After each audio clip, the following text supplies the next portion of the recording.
तो कैसे हो आप सब लोग। Welcome to Wrestle Era. हम शुरू करते हैं अब अपनी अपडेट्स के साथ। सबसे पहली अपडेट है हमारी एलिमिनेशन चैम्बर 2026 को लेकर, और ये अपडेट ये है कि CM Punk versus Finn Balor world Heavyweight Championship के लिए एलिमिनेशन चैम्बर पीएलई में लॉक हो चुका है। एक बार मैं आपको अपडेट स्क्रीन पे भी दिखा देता हूँ। CM Punk versus Finn Balor for the World Heavyweight Championship has been proposed idea for Elimination Chamber 2026 in Chicago. तो मेरा ओपिनियन तो ये है कि फिन बैलर को वर्ल्ड हैवीवेट चैंपियनशिप के लिए मौका मिला, ये बात तो ठीक है, लेकिन ये बहुत प्रेडिक्टेबल है कि फिन बैलर हारेगा ही, क्योंकि रोमन ने सीएम पंक को पहले से ही चूज कर लिया रेसलमेनिया 42 के मेन इवेंट के लिए, और ऊपर से एलिमिनेशन चेंबर शिकागो में हो रहा है जो कि सीएम पंक का होम टाउन है, और अपनी होम क्राउड के सामने तो सीएम पंक बिल्कुल नहीं हारेंगे, चांसेस बहुत कम है। तो देखा जाए तो फिन बैलर के साथ अभी भी कुछ खास नहीं हुआ, क्योंकि रॉयल रंबल में फिन बैलर को स्पॉट नहीं मिला। CM Punk versus Finn Balor जो हुआ था रॉ में, उसमें भी सीएम पंक जीते।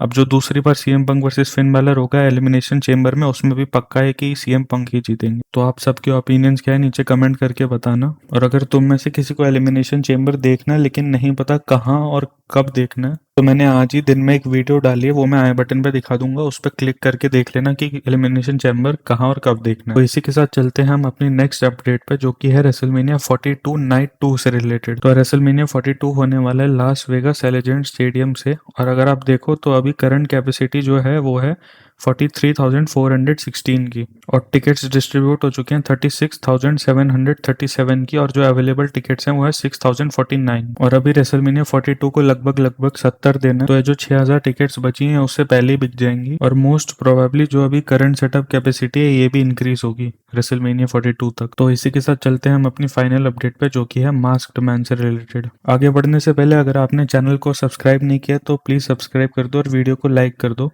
अगर आपको रेसलिंग या फिर WWE से रिलेटेड कंटेंट देखना पसंद है तो हम चलते हैं अपनी फाइनल अपडेट की तरफ। और अभी कुछ दिन पहले सेथ रॉलिन्स एक पॉडकास्ट में आते हैं और वहां उनसे क्वेश्चन करा जाता है मिस्ट्री मैन से रिलेटेड, और एक बार मैं आपको पढ़ के बता देता हूँ कि वो क्या बोलते हैं। I am telling you right now my shoulder is not fine, but I don't need my shoulders to do my signature moves, so again I leave it up to you, you can figure it out. तो जैसा कि हम सबको पता है कि Seth Rollins के shoulder में इंजरी हुई है, लेकिन वो कहते हैं कि मुझे अपना फिनिशर जो कि है कर्ब स्टॉम्प, वो करने के लिए अपने शोल्डर की जरूरत ही नहीं है। तो वो ये कहते हैं कि मैं तुम्हारे ऊपर छोड़ देता हूँ कि तुम डिसाइड करो वो कौन था। तो अब मेरे हिसाब से बात तो सही है, क्योंकि जो मिस्ट्री मैन था उसने भी कर्ब स्टॉम्प लगाया, और कर्ब स्टॉम्प लगाने के लिए सेथ रॉलिन्स को शोल्डर की जरूरत नहीं है। अब यहाँ से जो है दो ही चीजें पॉसिबल हो सकती है, कि एंड में वो जो मिस्ट्री मैन है उसको रिवील करा जाए सेथ रॉलिन्स। लेकिन एक चीज मैं आपको बता देता हूँ कि जो रॉयल रंबल में मिस्ट्री मैन आया था वो सेथ रॉलिन्स नहीं था, रिपोर्ट निकल के सामने आई थी कि वो ग्रेसन वॉलर था। लेकिन उससे ज्यादा फर्क नहीं पड़ता, क्योंकि एंड में अगर WWE चाहे तो मिस्ट्री मैन को सेथ रॉलिन्स से रिवील कर सकती है।